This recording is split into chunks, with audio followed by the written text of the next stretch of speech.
Sponsor by பைமோட்டோ e shopping. Friends வணக்கம். இன்றைக்கி நம்ம வீடியோவில் பார்ப்பது முயல் வளர்ப்பு. பொதுவாக முயல் வளர்ப்பு என்பது பொழுதுபோக்காகவும் வளர்க்கப்படுகின்றன, இறைச்சிக்காகவும் வளர்க்கப்படுகின்றன.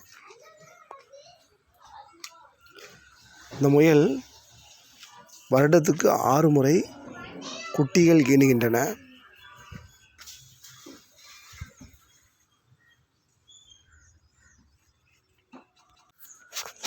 ஒரு முறை குட்டி ஈனும்போது 5 முதல் 8 குட்டிகள் வரை முயல் குட்டிகளை ஈனுகின்றன.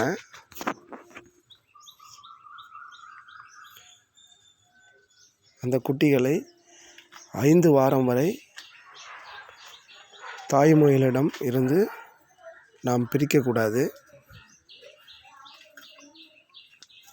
ஏனென்றால் அது தாய் முயலுடன் அரவணைப்பில் தான் குட்டிகள் வளர வேண்டும்.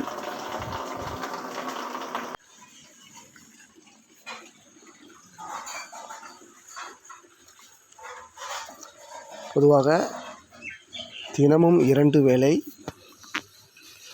கூட்டிலுள்ள உணவு வைக்கிற பாத்திரத்தை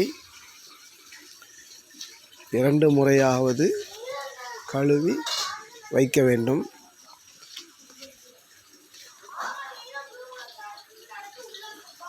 இல்லாவிடில் எறும்புகள் உலாவி வருவதால் குட்டிகளுக்கு சிரமமாக இருக்கும். ஆகவே 2 முறையாவது உணவு பாத்திரத்தை கழுவி வைக்க வேண்டும்.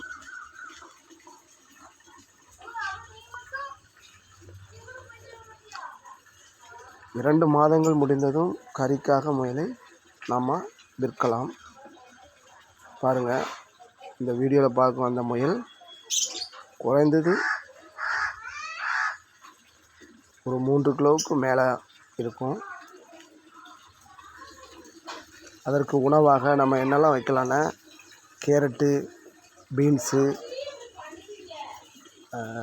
முள்ளு முருங்கை.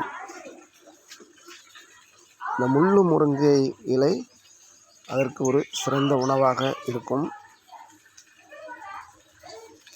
மற்றும் காய்கறிகள், பீன்ஸு, கேரட்டு போன்ற உணவுகளை, காய்கறி வகைகள் இதற்கு வைக்கலாம்.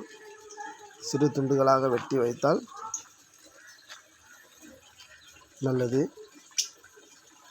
கூட்டை நன்றாக சுத்தமாக வைக்க வேண்டும். ஓகே ஃப்ரெண்ட்ஸ், இந்த வீடியோவை முழுமையாக பாருங்கள். பார்த்து சப்ஸ்கிரைப் பண்ணுங்கள், லைக் பண்ணுங்கள்.